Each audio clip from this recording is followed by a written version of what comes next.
Hi guys, welcome to another Chess Packs UK video. Today we're going to be looking at my recent games in the 55th Berks and Bucks Chess Congress, which was run on the bank holiday weekend just gone. Excellently run tournament. I know I always say this, but believe me, when there's a bad one, I'll be telling you all about it. This one was played in a sports hall. I think I've got some pictures actually on the website, so let's just show you what it looks like. I think Brendan O'Gorman takes these pictures. He's at every single chess tournament I've ever been at.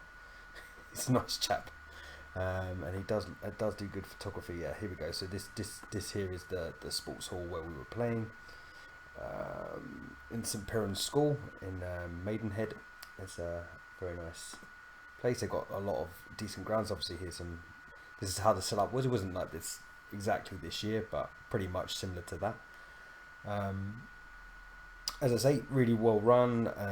Prizes, not just cash, which is generic for chess tournaments if you get any, but trophies. I've never won a chess trophy in my life, so yay!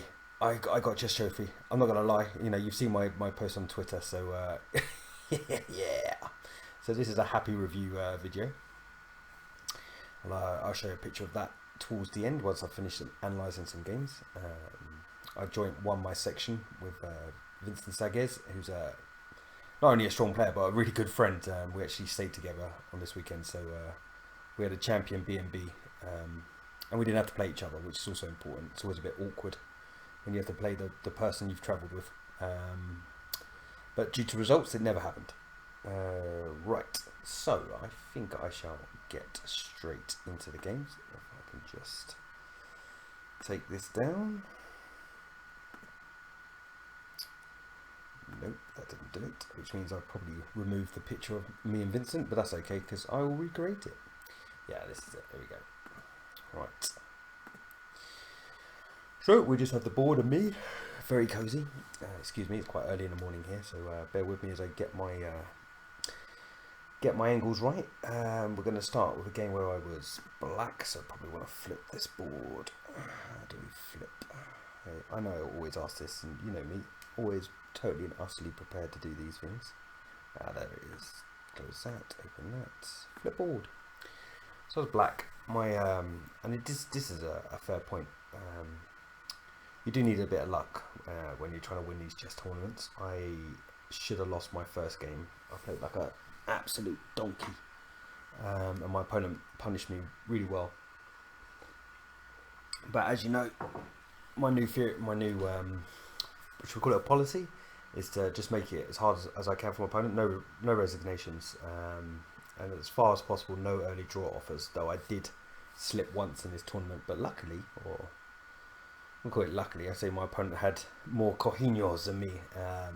He played on and ended up being a draw anyway. But the point is, you've got to play it through to the death. It's no good getting scared about your opponent, no matter how good on paper they look. You just got to get on with it. And that only happened to me once, and seeing as I played the top seed in the last round, I had no fear in that one, which I'll finish with that game, because that won me the first place. But we'll start with a couple of early rounds. Like I say, I was lucky in the first game. Got a draw in a lost position. I was pretty much lost the whole way through. Overconfidence, you know me. I get a bit excited, and I was definitely better, but I didn't calculate anything, was lazy, and was lost for literally 20 moves, but managed to keep going. And even in the final position, I'm actually lost. You can check that out if you go to Chess Results. It seems all the games are uploaded on there, which is called Chess Results Ing. Go and have a look, because obviously I haven't got time to show every single game. And the second game, I got the third seed, something like that. And it was a really dull game, and another game where I learned quite a bit actually, that I can play boring positions when I'm forced to. It's not always activity. Sometimes you just have to play boring positions, or you're just slightly better. And I managed to draw that one, even though I blundered a pawn. Managed to steer it into opposite colour bishops and held that. And then finally, I started playing good chess. And this was the first round on, I can't remember the days, on Sunday. against a player that plays really fast, which is, you know, it is a little bit off-putting. You have to, it's quite something you just to sit there and not get caught up in it. So, you know, play your own game, and it's a long time control, an hour and a half each plus 30 seconds for the whole game, so there's no need to be moving fast. And he played, I wanted to win after my 2 draws, so every now and then I roll out various openings, but if I really want to win, I play the Sicilian. And my opponent played knight c3, which was a little bit disappointing for me. Sorry, just grabbing the coffee again. I don't mind. I mean, recently I've watched quite a lot of DVDs on knight c3 from the black side, and all the openings revolve around you're playing g6 and fianchetting your bishop, and in deciding where you're going to put your knight. Always fighting to play d5 if you can. But having chatted quite a while ago with FIDE master Glenn House, his name is, one of my rare proper internationals, or away from UK tournaments in Jersey, and he recommended this setup for black. E6 straight away, trying to play d5 as early as possible, and then you avoid a lot of straightforward plans for white. White's going to probably get on with this anyway, but I think white plays these openings just because you know, it's system basically. You don't have to think too much. All the moves transpose, the queen eventually floats over. It's all very easy for white, and black has to be really accurate, which is not fair for black, so why put yourself through it? Of course, all the DVDs I've been watching and YouTube videos are saying g6 is better, but you do have to ride a big storm, so it's up to you whether you want to do it or not. So I'll take this opening is pretty good. It pretty much goes exactly how I expected from the black side. So obviously he's chucking his pawns down the board, wants to crush me. That's fair enough. You should do, especially on weekend tournaments. Save energy. If you can get some quick wins, it's important, because this is a fairly fast game, but the next game isn't. So I'll probably speed through this one because there's not too much to talk about. There's quite a lot in the second one, and then the third one, well, you'll just see when I get there. So d5 straight away, why not? That is literally the whole point of e6, and what we're trying to do is trying to get him to take. If he takes, then he no longer has this horrible phalanx of pawns coming down to kill you. And in fact, you could argue that f4 look a bit funny after he takes here. Takes maybe, it's not weak, but this is no longer the scary pawn armada coming down the board at you. You know, so you've already won the moral victory if he takes. Taking is not the best move, of course it's not. Pushing, or this check is, it's all transposed. I think, does he push? I think he does push, but we'll come to that in a second. So bishop b5 check.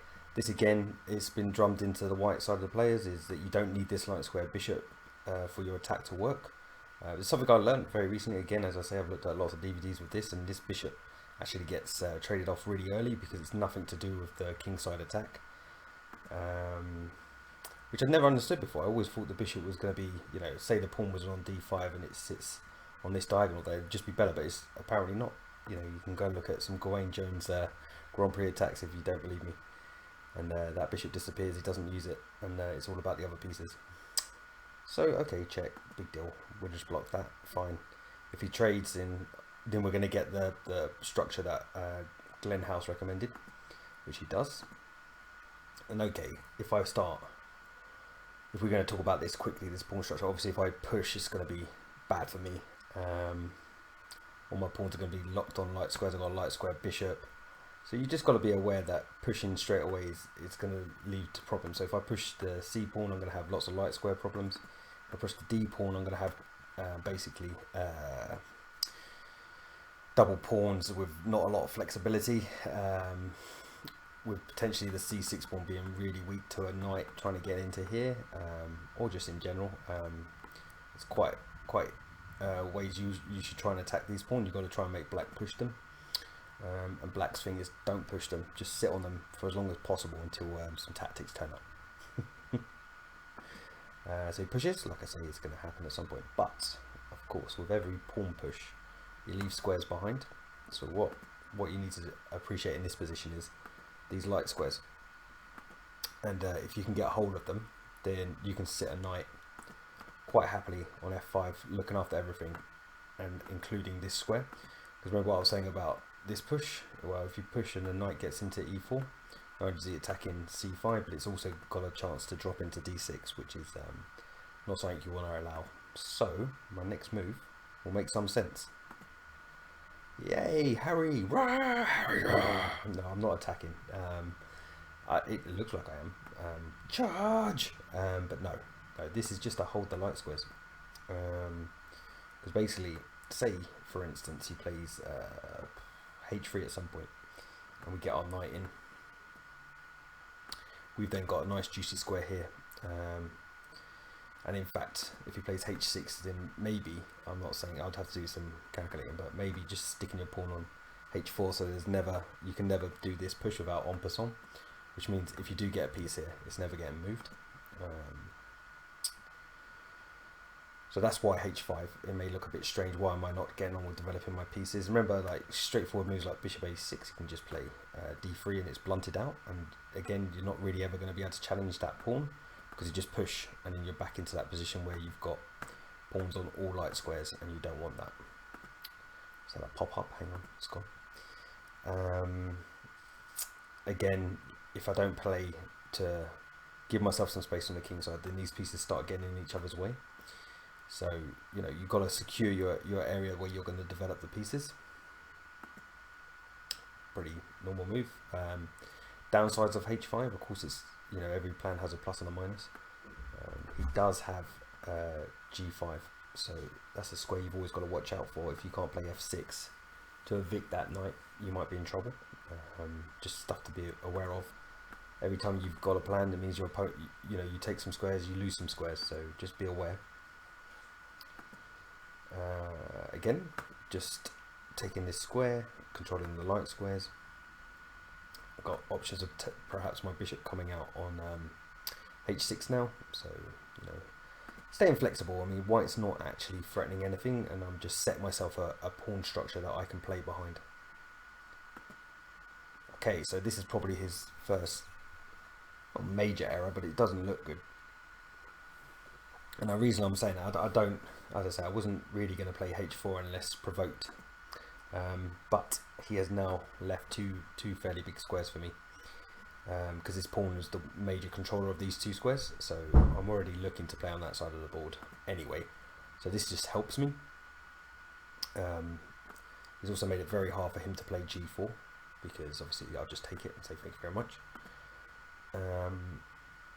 And this is what I'm saying about him playing fast. He played all of this really fast. I think he ended up almost with more time on his clock than he started with, because it's the 30-second increment, which is great if you crush your opponent, but otherwise you've got to think, well, you probably should take some time. Anyway, it's not a losing move, it's just the first inaccurate move.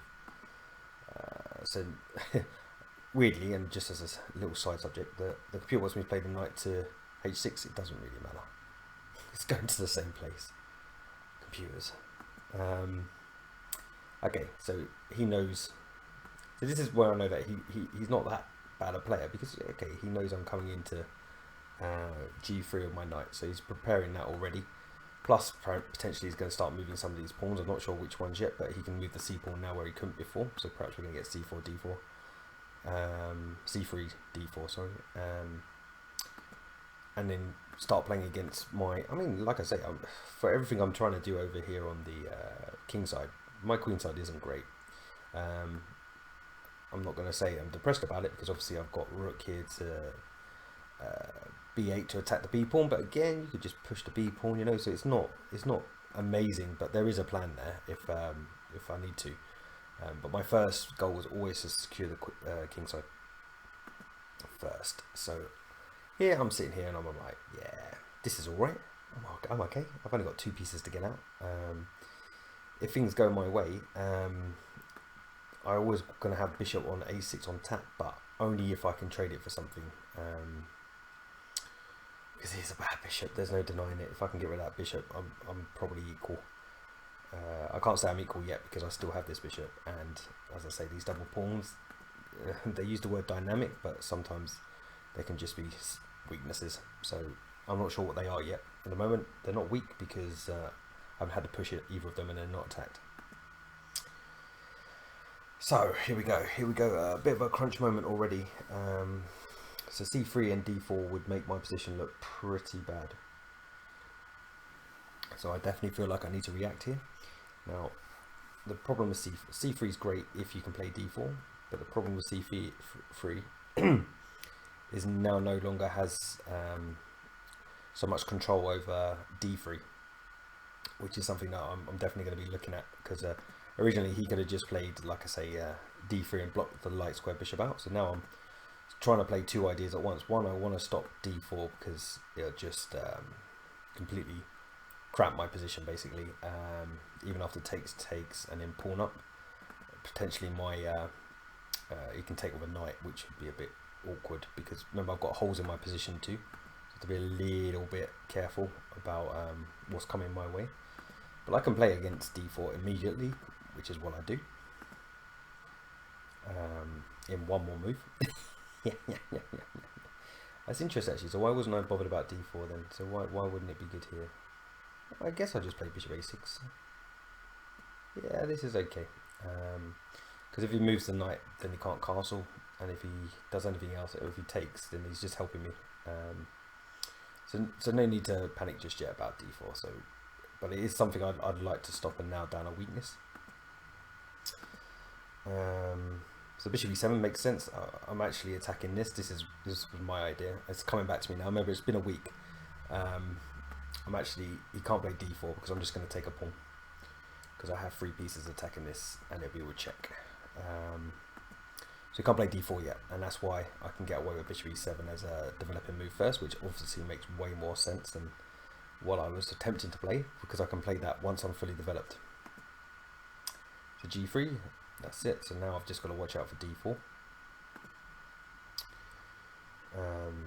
Again, and what I was saying earlier, he doesn't have to take. You've got to remember that. He can just sit on the position. Okay, he's got a bit of a dodgy bishop, but potentially he can play b3 and bishop a3, and then again there could be some pressure coming onto the c pawn. Yep. So we'll just carry on. Bishop a6. Thank you very much. Right. So d3 would stop all trades. I can't remember if he plays d3 or not. I'm not sure he does. If he does play d3, then perhaps just d4. But then he'd have c4. Yeah, maybe d3 was a better move for him actually than what he plays. Plays a bit of an odd move here. No, not yet. Well, maybe. Yeah, I guess d3 has a slight problem on d4, because I might be able to get my knight into e3 as well. But longest story short, I'm fully developed here, and if he plays d3, then okay, it's now more of a target because there's no pawn defending it. So at some point, perhaps I can get another piece over there. I'm not exactly sure how yet, but he seems a lot more tied up than me, which is amazing considering this is supposed to be a Grand Prix attack, and now it's a Grand Prix defense. So king f2. Okay, so he could have castled. I don't see that. Yeah, I guess he didn't want to castle because he didn't want a rook on f1 because it pins the knight. The knight would be pinned. King's fairly safe on f2. I guess the rook can still just swing over to e1 whenever it needs to. So king f2 makes sense. d4. So I'm trying to stop d4 from him. I've also noted that he can't get into any of this important square yet because his pieces are all in the wrong squares. To take advantage of it, he'd need a knight here to come in. Either way, like I say, the plan of if he ever does get a knight there, b3 and a3 is actually quite strong. It'll tie up a lot of my pieces. I don't really want my queen sitting on b6 defending, but I might have had to have done that. I have no, and funny enough here, it's not. I'm not threatening to take here because that just helps him. So this is just to restrain the position, partially to induce his next move, which I don't know why he walked into my hands, but it's very difficult for him to take advantage of this. I mean, even if I just sit my pawns in here, that's him completely trapped on the dark squares, it'd be very hard for him to break out, because then rook b8 it makes a lot more sense. So I'm basically trying to completely cramp him, because where does the knight go? It doesn't actually have that many squares. It'd be going back to g1. So that's why I played d4. So he's getting his bishop out, but he is now, remember what I was saying, he's no longer defended by the pawn. He's now giving me a target, which I latch onto straight away. Okay, so you're like, well, what's so great about that? Have I not left myself with double pawns? Okay, I'm going to win a pawn. But, you know, how good is it really in a big scheme of things? Say, for instance, I take, I'll show you. If I take, he takes, I take rook here. I mean, white is probably doing really well here, actually, because though I'm a pawn up, the pawn's doubled, and you know, eventually you're going to get a rook on here, and you're going to put loads of pressure, and you're just going to hoover up those pawns, and to be honest, your king's no longer in danger because the queens are off the board, so white's probably better here. Just, wouldn't say completely, but definitely better. So no need to do that. I'd seen far enough on d3. I did a lot of calculating, which is hard for my little brain, but I came up with this idea, which is fairly forcing. Take with a bishop, for a couple of reasons. One, just to stop the knight ever getting into the square that I'm worried about. Perhaps, as I say, f6 and d6 are open to that knight. I've got a simple anchor move coming up. c4 sort of holds everything together, and I just have a very strong bishop in the center of the board. Playing c4 also gives me the c5 square. So yeah, this move was pretty obvious. Obviously there's a check here. Now this is a point in chess where, to be honest, the computer will just defend that pawn and will win a pawn up, even though it's a double pawn. But I'm not a computer, and I do like the initiative, so I actually let this pawn go because I know I'm going to get some good development behind it, and this all speaks for itself. Castle. Okay, so we're level on material again, but now we've got that position I was talking about. Everything's defended. This queen is not comfortable. It's got no support from any of its troops. It's going to get kicked around. And as I say, I can always get my bishop out with check after that. You know, this is starting to look very good for black. So my opponent's basically trying to control this square so he can get his knight in. Obviously he's developing a piece too. I mean, there's an argument just to play bishop d2 and just link the rooks at least. So I carry on, attack the queen. Queen goes back. Now here, this is where you just take time with your moves, especially in a slow play game. As I just mentioned, okay, I get a piece out, that's good. And I'm probably still a little bit better, but the king's a little bit safer. Why have I made this king safer? What's the bishop doing, really? Okay, I've stopped his bishop coming into e3, but is that good enough? As I say, just bishop. Say I'll make a move, I don't even know what to move. Well, maybe just queen b6 actually. Just got to be aware that knight here. That's why I started saying maybe Lily. Just be aware that, you know, these kind of annoyances are on, but yeah, because this stops bishop d2, you see. So maybe this is fine too, but I found something that was a little bit more spunky, a little bit more threat-like. The bishop's not doing a terrible job where it is anyway. It's looking after f6 and d6, so there is another check. And it's with the queen. Again, stops the bishop coming in. If he does come in, then he loses exchange. Like thus. So the bishop still can't come in.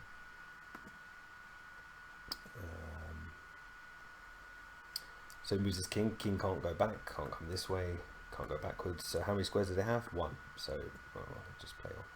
So the king goes to the only square, and then the whole point of queen b6 check wasn't to control this. It's a nice little maneuver. And now I'm pinning the knight. This knight's quite hard to defend. So he plays the only defensive move, which is the queen back, defends the knight. But that knight is pinned. And look at this. This beautiful bishop has basically won me the game.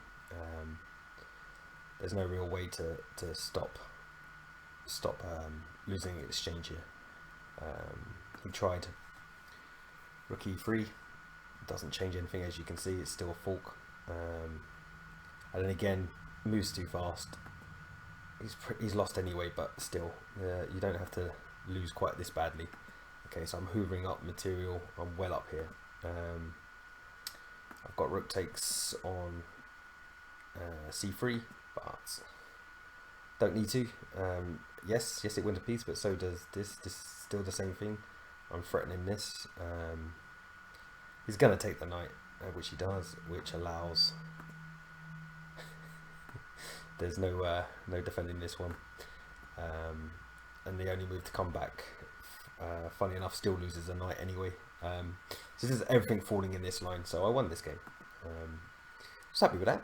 Like I say, I just waited, restrained where I could, and then munched him through the middle, which was very satisfying. So that was game 1, my first victory. I'm just going to grab the second one because, as you know, I do go on in my explanations, and I'll try not to. So this is my next. My first that round opponent, he was 1-4-5, something like that. That game I just won. This guy was 1-5-6, ECF that is. FIDEs, everyone was underrated on FIDE. It was quite painful, even though I gained quite a lot of. I did gain quite a lot of FIDE points. I think I got, I want to say 30, but obviously I'll find out for sure at the end of the month. It's just so I'm just sorting the board out. Import. Nope. Yep. Import game. Okay, I was white in this one. Like I say, this game's a lot longer, but I'll talk faster. And this is more of a strategic game than a tactical one. Though the last one was kind of strategic as well. So I did say on my Twitter I played a little bit positional in these two games, and I won them both fairly comfortably. This one has a little bit of an awkward moment, definitely because of the temperature in the venue was quite something. I can see the board's still a little bit funny, so let me can't look out. This is why you need 2 monitors, and then you can see the trouble being caused, but I can't because I don't have 2 monitors. I just have my laptop. So allow me to adjust, just like I'm adjusting my pieces before the start of the game. Okay, cool. See, things I don't notice, but I've had so many problems with starting videos and having to stop because of boards moving. But anyway, we're there. So yeah, I was white in this game, and it was a French advance. Those know that I get a particular gambit line in this, which I was hoping for once again. But this is all standard. Already a suspicious move, and not suspicious because it's bad. It's absolutely fine. It's just if they're not playing Queen B6, then my gambit line is already unlikely to be happening.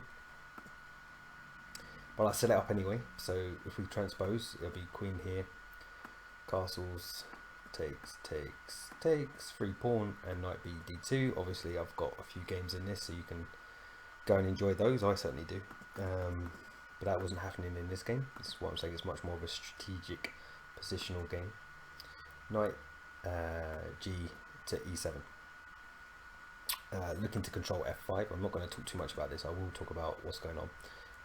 a3 is literally because I don't want him to be playing knight b4 after exchanges on d4, because you want to keep this light square bishop as long as possible. It's also a start of a kind of counter attack, which I sort of mistime a little bit, but I'll explain that when I get to it. So it takes, so now obviously I don't have to worry about the knight coming in, because the bishop would have to come back to e2, and then maybe he's got rook c8, and then suddenly I'm actually in trouble on c2. Obviously, if I drop the bishop back, it's still a target when the rook comes over to c8. So you've got to, you've got to be aware. Like little moves like a3 save the day. But he gets his main plan, which is pressure here. Queen b6 is coming, and is gonna get a fairly easy, risk-free counter-attack. But the way to play against this is to take that knight. It's a little bit annoying because you lose your wonderful light square bishop that you may want later. But it does allow you to develop a little bit with tempi. I'm attacking the d pawn. Best move here is what he plays. It looks weird. It looks like a terrible bishop, but you've got to be very, very cautious about how you play with white here. Say you just castle, you've got to start watching out for stuff like this. And already black's attack looks really straightforward. Oh, okay, no, you can't do it straight away. That's my bad. Of course you can just take. That would be the easiest thing in the world. But what are you going to do after h6? You're going to chuck Harry up the board. You're already causing weaknesses in your position. It's quite easy for him to gang up on this pawn. Remember, I did something very similar in the last game, funny enough. And if you don't try and stop it, like I say, and just get on with development, I don't know. I want to play into his hands. If you play bishop f4, obviously that's terrible. But say you just, I don't know, get on with trying something on the queen side now. This is actually real. This is actually happening. We don't even have to play h6. You can just play bishop e7 like a normal person. And now you really are threatening this, and then maybe h5 as well.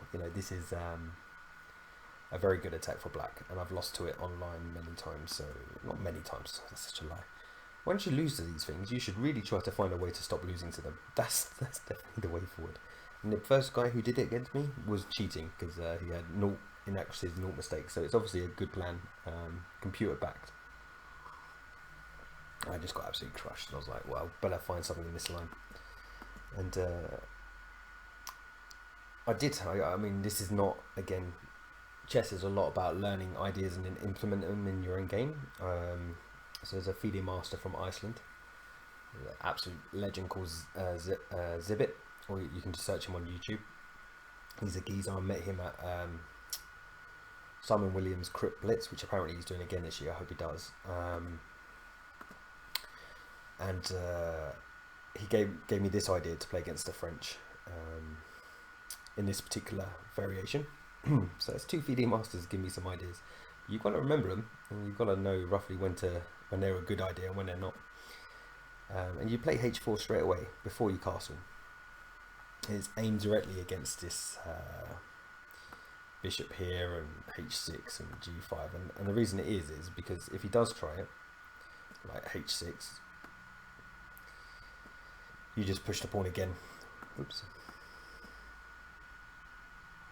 Ooh, disconnected there. I hope that didn't disconnect the video because that would be annoying.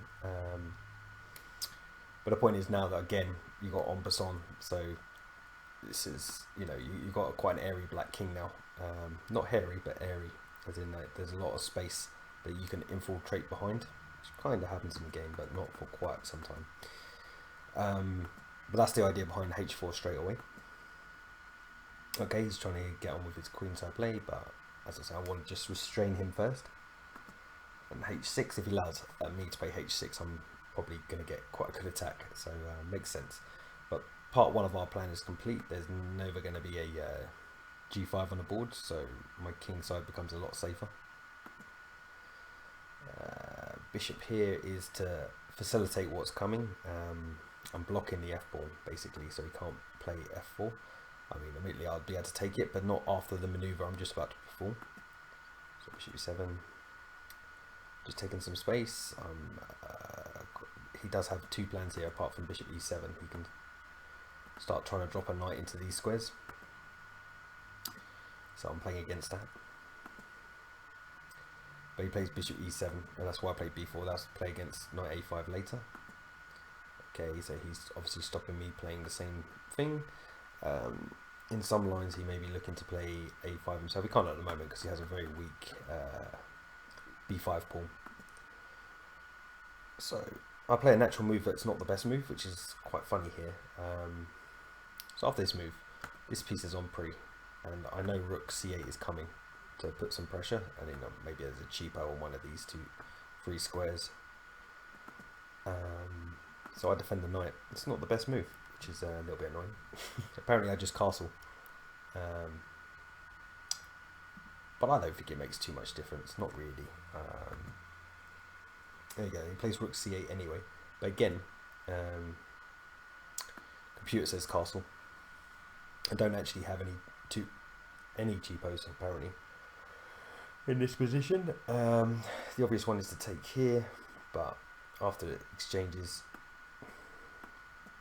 okay, yeah, I win my pawn, but so does he. Might be more active down the a file, and I can't go the other way, because if I go the other way, then just bishop takes defends the knight anyway. So there's actually no cheapos here, so we may as well just castle.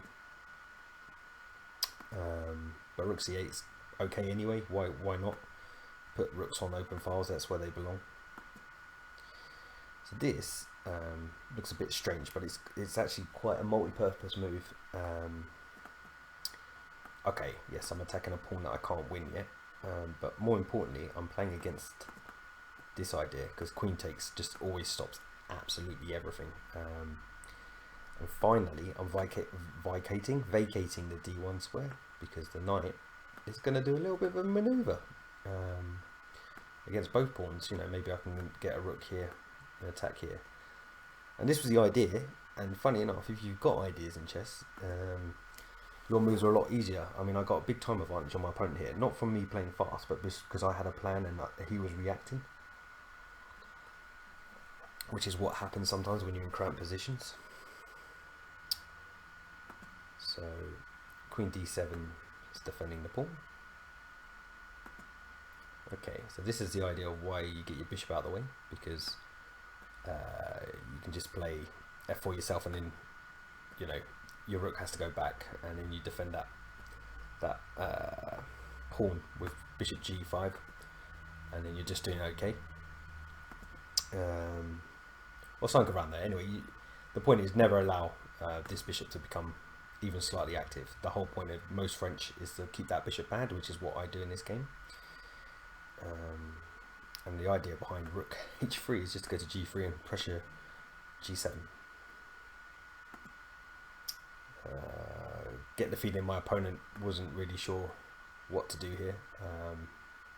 Doesn't lose, but just allows me to keep going. He already pre-planned this. He could actually castle here. No, he can't castle. No, that's the whole point. He can't castle because now the threat is bishop h6, which is just devastation, which is why when he played rook c8, perhaps he should have castled first, because then when my rook does get here, okay, he can just move his king out the way to either h7 or h8, and it's probably just level.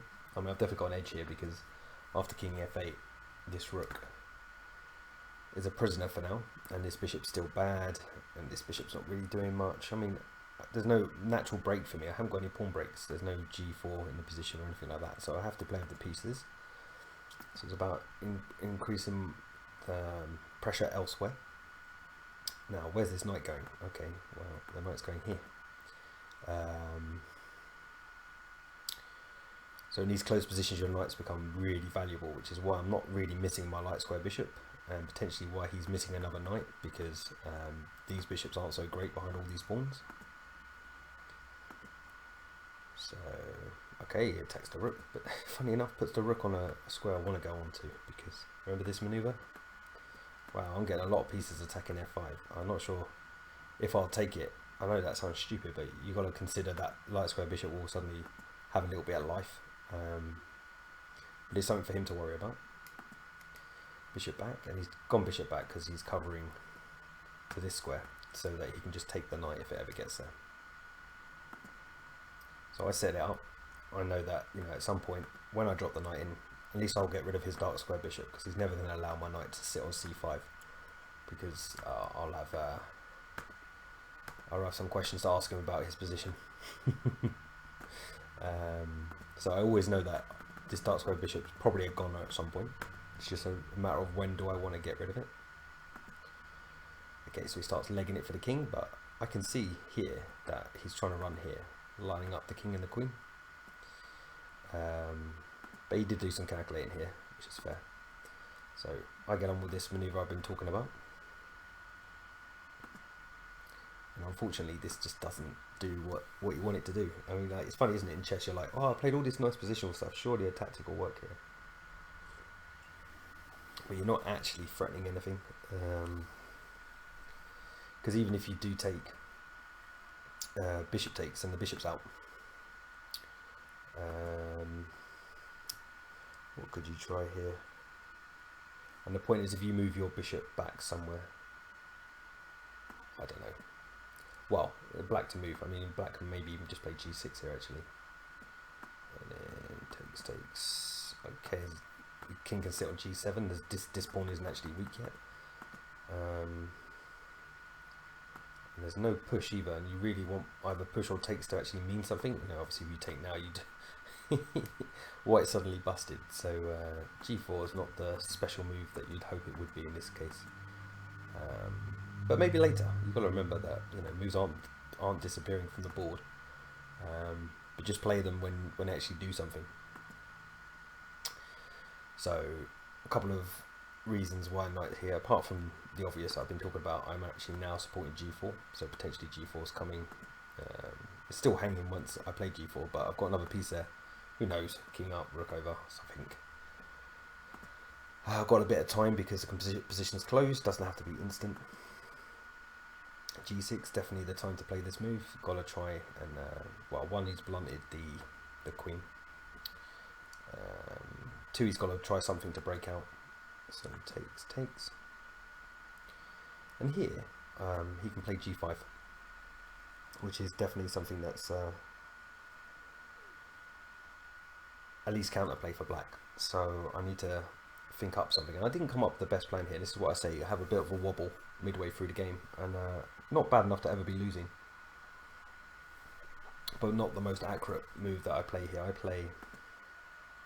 Oh yeah, no, this part's fine. Sorry, I do this because I can't remember every single move that's played in the game.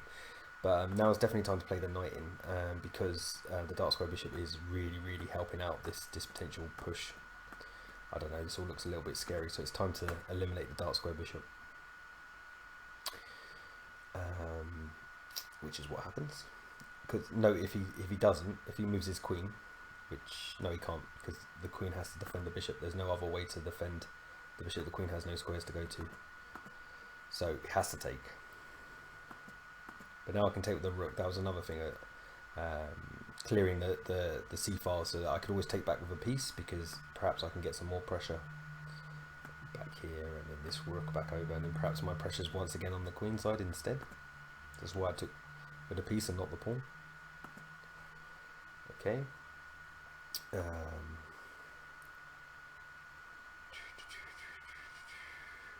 G5 straight away I think is bad. Got to work out why though. Why can he play G5 here? Well, this one's pinned for a start, so there's no G4 coming. Alright, we'll go to the computer for the first time. I probably would have played bishop h2. I could just take, oh, even better. Wow, this is actually +4. Just show the line. Because this pin's so good. Okay, this makes sense. Yeah, I mean, like black's got like literally no squares.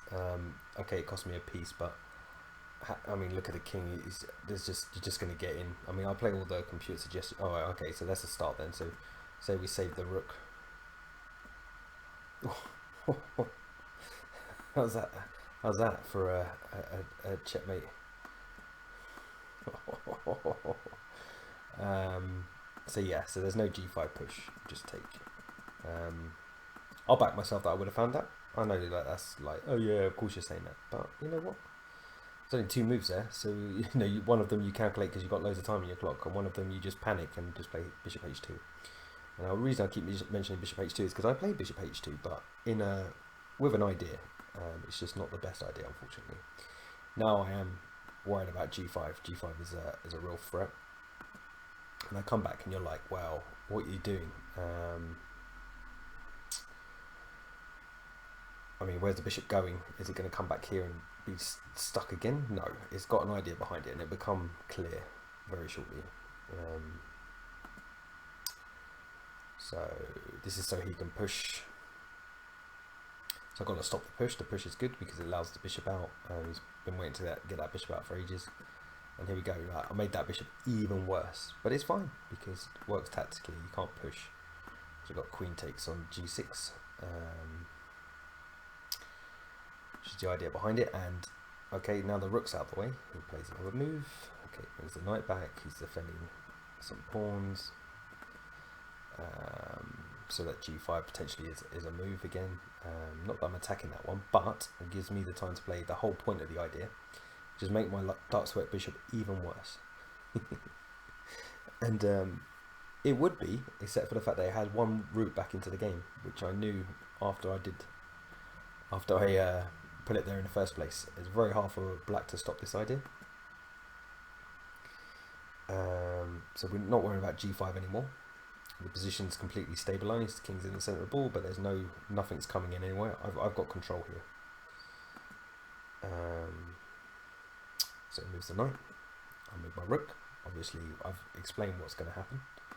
Now, this isn't interesting. It was actually a blunder by my opponent, but at the same time, a lucky blunder because it doesn't actually lose. Now, what he's looking at is queen check and win my bishop. Which of course I've always got just bishop blocks anyway. But what he's forgotten is that I can take this pawn. But this is where I actually played better than I usually do, because I think a younger version of me, and only talking about 6 months, would take this pawn. But the problem is this. Put my king anywhere, doesn't really matter. Let's defend the pawn, it's probably important. Then bishop takes, rook takes, and just simply rook here, and suddenly the counter attack's real. If I move the rook out the way, he just takes the pawn. So if I take the rook, this threat is still very real, and suddenly no bad light square bishop, good queen. You know, if he ever controls the d file, he'll control d1 with the rook too. And it's suddenly become really awkward for me, and I'm worse. So that was good restraint for me to not take that pawn. So instead, I started my maneuver. The whole idea was to get my bishop here and here anyway. And you're like, well, the queen defends that. Not forever. I know this is slow, but it works. Also, this pawn will become weak now that there's no checks. Now this counter attack's not so scary because the queen's not into the position. It's still a little bit scary. So he moves his queen back to defend the pawn, but of course that allows my original plan. Brings his knight back, and here another little stitch and suck check. And here I half thought he might take the bishop, which probably wouldn't be the worst idea in the world. But he thought I'd have to go up material. He's a bit careful where he puts his king. If the king comes back, this pawn is potentially going to be quite weak. So he has to be a little bit careful. I'm also threatening to take here, queen takes, and then again the knight takes maneuver. So he plays the move that defends all that. But now I played my first really positional bishop takes knight trade, because the knight is his best piece. I've taken off it's not a bad piece because obviously it's controlling a lot of squares around his king, but his knight is potentially the best piece he's got because the bishop is awful. So now I've taken that off, and you're thinking, well, why did you do the check first? Well, because I wanted to misplace his king. So queen takes. Again, I can take this pawn.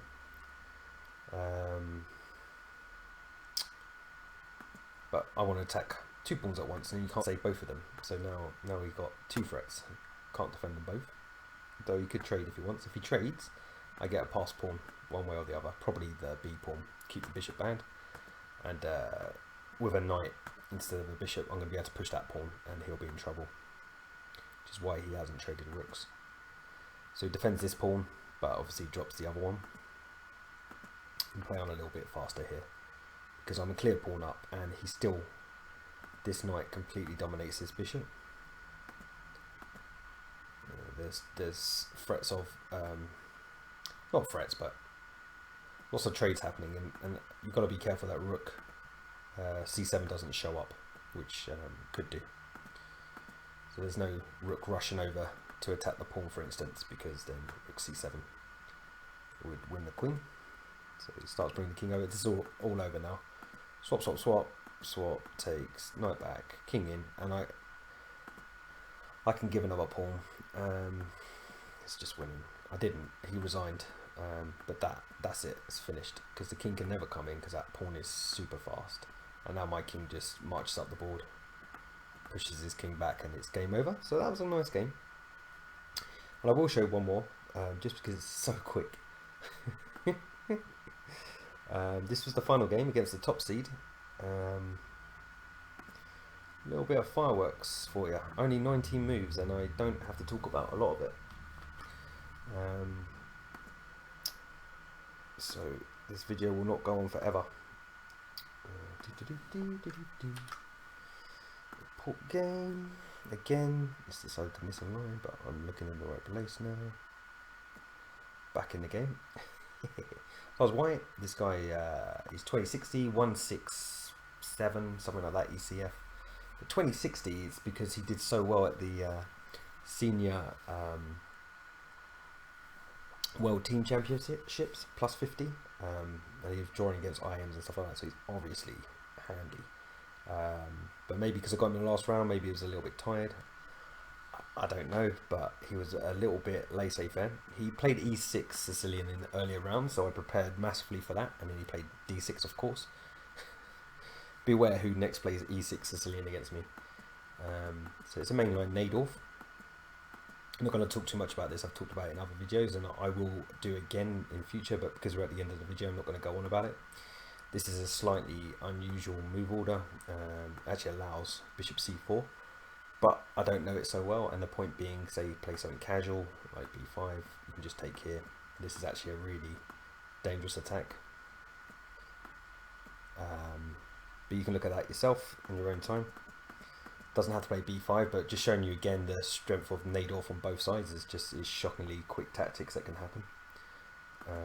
It's just castle, which is the best move, by the way. h6 is a little bit premature. Queen c7 is normal,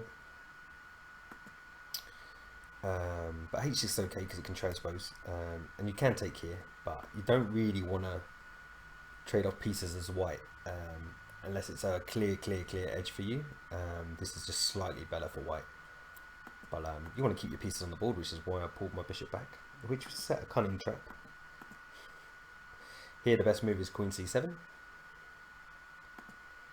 and he plays what he thinks is I think it's called the Browning Sicilian, and I recently lost a game at the foreign CL when I was +6 on the white side of this, playing the main line.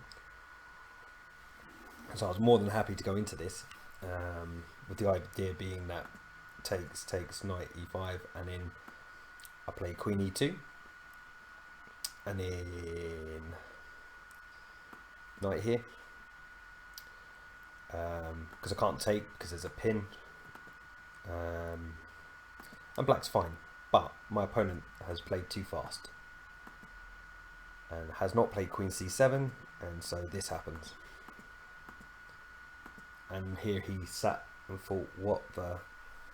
Okay, so I'm losing my queen. I'm going to get 3 pieces because he has to move his queen. This is the protected pawn.